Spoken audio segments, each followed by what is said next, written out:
నీకు రాహు మంచి చేస్తుండు కదా, నువ్వు ఎట్లా నువ్వు రాహుకు పూజ చేస్తావు? చేయొద్దు. నువ్వు గురువు మంచిగా ఉన్నాడు అనుకో, నువ్వు గురువుకు పూజ చేయొద్దు.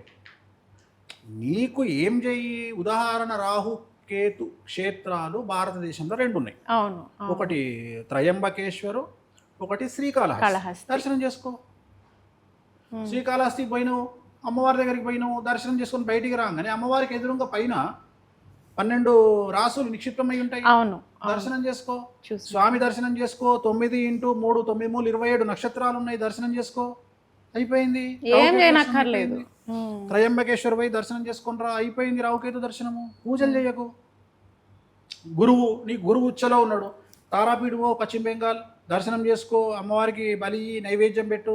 హిమాచల్ ప్రదేశ్ పో, హిమాచల్లో పూజ చేసుకో. కామాఖ్య పో, కామాఖ్యలో పూజ చేసుకో. బగాలముఖి పూజ చేయి.